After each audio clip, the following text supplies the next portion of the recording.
सभी भाई बहनों को जय मसीह की। आज परमेश्वर का अनुग्रह हुआ कि आज हम हमारे प्रभु के सामर्थ्य वचनों की चर्चा इस वीडियो में करने वाले हैं। आज आप सभी के जीवन में परमेश्वर बहुत बड़ी गवाही को लेके आएगा। सारे मसीह भाई बहनों को आज मैं गुड न्यूज़ देना चाहती हूँ कि इस वीडियो को एंड तक देखने के बाद आपको बहुत बड़ी आशीष परमेश्वर की ओर से, परमेश्वर के स्वर्ग से मिलने वाली है।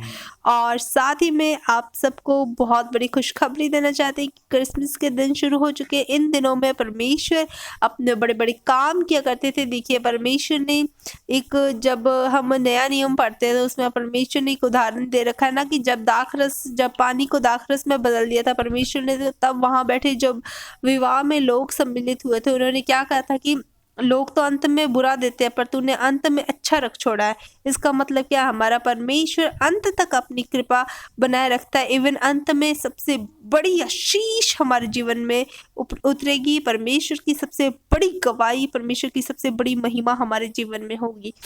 चलो हम अपने जीवन में परमेश्वर के वचनों को उतारते हैं। देखिए, परमेश्वर के दास प्रॉफिट बजिंदर सिंह जी कल थर्सडे लाइव मीटिंग में आए थे, तो आप सभी ने होप कि वो मीटिंग ज्वाइन की हो। तो उसमें परमेश्वर के दास ने एक टॉपिक दिया था कि प्रभु दर्शन किन लोगों को देना चाहता है। आज सारे लोग, मैं कह रही हूँ कि आज हजारों लोग चाहते कि परमेश्वर हमारे से बातें करे, परमेश्वर का पवित्र आत्मा हमारी अगुवाई करे। परमेश्वर किन लोगों की अगुवाई करता है, किन लोगों के साथ रहता है, किन लोगों को दर्शन देता है। तो देखिए, उनके बारे में बात करेंगे। ये जो ऑनलाइन मीटिंग होती है थर्सडे की, संडे की, वो किस लिए होती है कि आप पूरा 1 वीक उस पर मनन करें। एक एक जो वचन है, देखिए आपने एक वचन पढ़ा होगा एजकेल की पुस्तक में कि एक स्वर्गदूत ने जब एजकेल नबी को दर्शन दिया तो उसने एक पुस्तक दी। तो पुस्तक दे के उसने क्या कहा था कि इस पुस्तक को खा जा और अपने अंतड़ियों में पचा ले।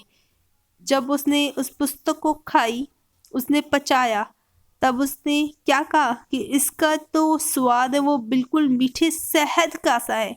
तो आपको उसी तरह से इन वचनों को सुनना नहीं है, वचनों को खाना और पचाना है। खाओ, पचाओ, खाने वाले, सुनने वाले और वचन पे चलने वाले बनो। तो देखिए, परमेश्वर किन लोगों को दर्शन देगा। अगर आप परमेश्वर का दर्शन पाना चाहते हैं, अगर आप प्रभु को पाना चाहते हो, तो आपको 3 बातों का ध्यान रखना चाहिए। कौन सा? कह रहे कि पवित्रताई में रहना जानते जो लोग अपनी होलीनेस को आप बरकरार रखिए, अपनी पवित्रताई को बरकरार रखिए। आप किसी भी सिचुएशन में हो, अपने आप की चौकसी रखिए। देखो, परमेश्वर की एक वचन, एक बात, ये परमेश्वर के आपको कई पुस्तक है जो बाइबल में लिखी गई है, कई नबियों के द्वारा लिखी गई है, आपको पढ़ने को मिल जाएगी। पुराने में क्या, नए नियम में क्या, एक बात लिखी हुई है कि अपने चाल चलन की चौकसी रखो। इसका मतलब क्या है? कहीं हमारी आंखों से पाप तो नहीं हो रहा, हमारे विचारों से पाप तो नहीं हो रहा, हमारे चलने से, हमारे रास्ते में, कि हम पाप के रास्ते में तो नहीं चल रहे। अगर आपको नहीं पता कि क्या पाप है, क्या सच है, क्या सही है, तो आप बाइबल में बता रखा है किन किन बातों से हमें अपने आप को बचा के रखना है, ठीक है ना। तो हमें उन बातों से, बाइबल एक क्या छलनी है, मसीह लोगों के लिए बाइबल क्या छलनी है। जो बात भी संसार की हमारे दिमाग तक आए, आंखों तक आए, जुबान तक आए, जो जुबान से निकले बाइबल की छलनी से छल के निकले, जो कानों तक आए बाइबल की छलनी से छन के आए, सोच में, दिमाग में, आंखों में, चलना फिरना हमारा बाइबल की ओर से हो। तो परमेश्वर ने ये हमें क्या, एक गाइड बुक दी है। तो इसी हमें मानना, पवित्रताई में रखना, जो पवित्रताई में रहना जानते हैं। दूसरा टॉपिक यहाँ पे है, प्रार्थना विश्वास के साथ करनी चाहिए। हमें रोते हुए प्रार्थना नहीं करनी चाहिए कि हाँ प्रभु तू मुझे वो दे दे, प्रभु तू सब कुछ करने में सामर्थ्य, प्रभु तू जानता मैं आज कितना दुखी हूँ, प्रभु मेरे पास ये नहीं है, उसके पास ये है। अगर हम ऐसे रोते हुए प्रार्थना का, परमेश्वर ने हमें रोने वाली प्रार्थना करने को थोड़ा ना कहा है। परमेश्वर ने कहा विश्वास के साथ प्रार्थना करो। देखो, जब परमेश्वर यीशु मसीह सूली पे चढ़ाए गए, जब उन्होंने कीले अपने हाथों पैरों पे लगवाई, कोड़े खाए, उन्होंने ऐसी ऐसी यातना को सहा जो आज तक दुनिया में किसी ने नहीं सहा कर उन्होंने एंड मोमेंट में क्या बोला, सब पूरा हो गया, यानी सब आशीषें खुल चुकी है आज से। बस जरूरत क्या है, परमेश्वर ने कहा जरूरत ये है कि तुम उन वचनों को जो मेरे पिता ने और जो मैंने दिए हैं उनको मुझे बताओ कि हाँ परमेश्वर तूने यहाँ पे ये कहा है। जैसे हम कहें कि हाँ परमेश्वर तूने मत्ती के अध्याय इसमें इस आयत में तूने ये कहा है तो वो हमें मिले। तो परमेश्वर ने कहा फिर जो तुम चाहो मांगो वो तुम्हें मिलेगा। परमेश्वर ने रोने की प्रार्थना नहीं किया, परमेश्वर ने विश्वास के साथ कहा कि परमेश्वर तूने कहा मांगो तो तुम्हें दिया जाएगा। इसलिए परमेश्वर हम तेरे नाम से पवित्र आत्मा को मांगते हैं। परमेश्वर हमें पूरा विश्वास है कि तूने इस वचन को हमारे लिए बनाया और इस वचन के द्वारा हम पवित्र आत्मा को रिसीव कर चुके हैं। इस तरह की प्रार्थना कीजिए, परमेश्वर आपके जीवन में 100% गवाही को बनाएंगे। तो देखिए उसके बाद में थर्ड पॉइंट क्या बताया था कि धैर्य रखना है। चलो ठीक है, पवित्रता में रहते हैं, बहुत से लोग सोचते हैं हम साल हो गया हमने पवित्रता में रखते हैं, हम मूवीज नहीं सुनते, हम देखते मूवीज नहीं सुनते, हम गाने नहीं सुनते, बाकी लोग तो सब कुछ कर रहे हैं फिर भी वो अच्छे ब्लेस है। तो देखिए इसके साथ में हमें एक बात सबसे इंपॉर्टेंट परमेश्वर के दास ने रात को बताई थी। क्या बताई थी? कि धैर्य रखना है। ठीक है ना, हम कहें कि हाँ हम तो अपने अच्छे रास्ते पर चल रहे हैं फिर भी हमें कुछ नहीं मिल रहा, तो परमेश्वर ने क्या कहा? धैर्य रखना है।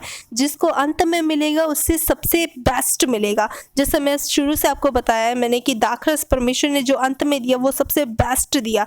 तो सबसे क्या करना है? हमें धैर्य रखना है, कुड़कुड़ाना नहीं है, हमें अपनी विश्वास की चाल चलते रहना है। हम जानते हैं कि हमारा मसीह मुर्दों में से जीवित हो उठा और उसके वचन सामर्थ्य हैं। उसके वचनों में कॉन्टिन्यूसली प्रेयर में बने रहे। परमेश्वर आपके सभी के जीवन में आशीष देगा। देखिए एक बात है कि देखो एक आदमी जो मसीह व्यक्ति है वो नाई की दुकान पे जाता है, ठीक है ना, वो शेविंग करा रहा होता है। तब जैसा कि हर चर्च में बोला जाता है कि प्रभु के वचन का सुसमाचार सुनाओ, तो उसने सोचा कि चलो ठीक है इस नाई को ही बता देते हैं प्रभु के बारे में। उसने कहा तूने सुना है खुदा यीशु मसीह है, वो सच्चा परमेश्वर है, वो जगत को बचाने के लिए खुद क्रूस पे बलिदान हुए हैं और आज परमेश्वर के नाम से बड़ी बड़ी चंगाइयाँ मिलती है। तो नाई को गुस्सा आ गया। उसने कहा अगर खुदा होता तो दुनिया का ये हाल होता। कोरोना का टाइम चल रहा था तो उसने कहा कि ये देखो दुनिया उथल पुथल हो रही है, तहस नहस हो रही है दुनिया, अगर खुदा होता तो बचाना लेता। तब मसीह व्यक्ति जो था वो परमेश्वर की कृपा से बुद्धिमान था। उसने कहा अच्छा तू नहीं मानता खुदा है या नहीं? उसने कहा नहीं मानता। तब जब वो मसीह की शेविंग वगैरह हो गई वो बाहर गया और दो बड़ी बड़ी दाढ़ी वाले बंदे लेके आ गया उसकी दुकान में। उसने कहा यहाँ फिर वो जो कटिंग करवा के हटा था उसने कहा यहाँ पे कोई नाई है क्या जो उनकी कटिंग कर दे? तो वो नाई बोला अरे बेवकूफ़ है तू, मैं अभी तो तेरी कटिंग करके हटाऊँ, तू मुझे बोल दे शेविंग करके हटाऊँ, तू मुझे बोल, तुझे नहीं पता मैं नाई हूँ? तो उसने कहा, फिर उसने बोला अगर यहाँ पे कोई नाई है तो इसके बाल कट कर दे। तो उसने कहा मैं तेरी अभी कटिंग करके हटाऊँ, तू जानता नहीं है मैं बार्बर हूँ, तू मेरे पास लेके आ। तो उसने कहा कि ऐसा ही मेरा खुदा है, जब तू नाई है तो तूने इसके बाल क्यों नहीं काटे? उसने कहा ये मेरे पास आए नहीं। तो उसी प्रकार फिर मसीह व्यक्ति ने उससे कहा कि परमेश्वर खुद नहीं लोगों के पास जाएगा। परमेश्वर भी ऐसा ही है, अगर तुम परमेश्वर के पास जाओगे अपने दिल का पूरा खुलकर बातें उससे करोगे तभी वो आपकी सुनेगा, आपके दुखों का हाल जानेगा और उसे दूर करेगा।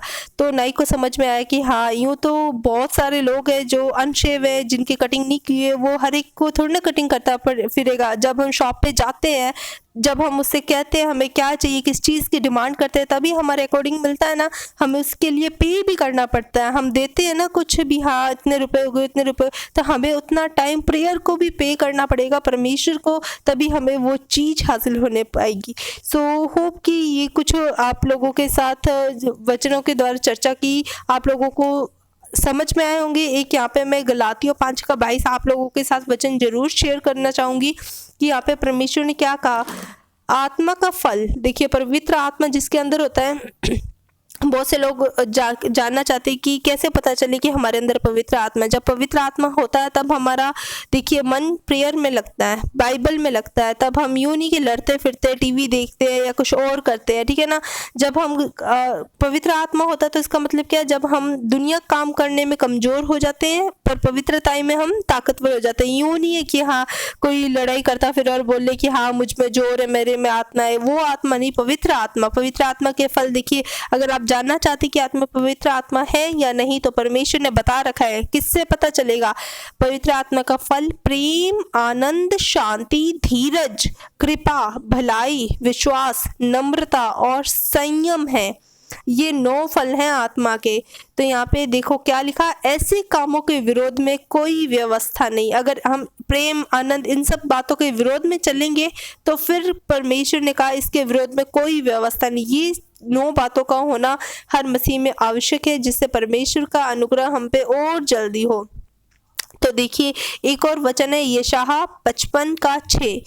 यहाँ पे लिख रखा है, जब तक यहोवा मिल सकता है तब तक उसकी खोज में रहो, जब तक वह निकट है तब तक उसे पुकारो। यानी कि धैर्य रखो, परमेश्वर का राज्य आने वाला है। इवन अब तो यही कहना चाहिए कि परमेश्वर का राज्य जस्ट द्वार पर ही है। परमेश्वर ने कहा ना यीशु आने वाला है। अब आप देख सकते, सुन सकते कि बाइबल में जो जो घटनाएं लिखी है वो सब हो रही हैं। तो न्याय क्या है, द्वार पर खड़ा है। इसलिए हम जब तक परमेश्वर मिल सकता है तब तक उसकी बाट जोड़नी है।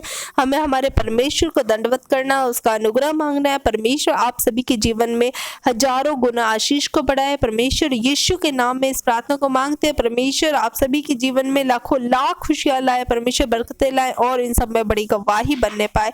यीशु के नाम से आप सब भाई बहनों को हालेलुया, आमीन।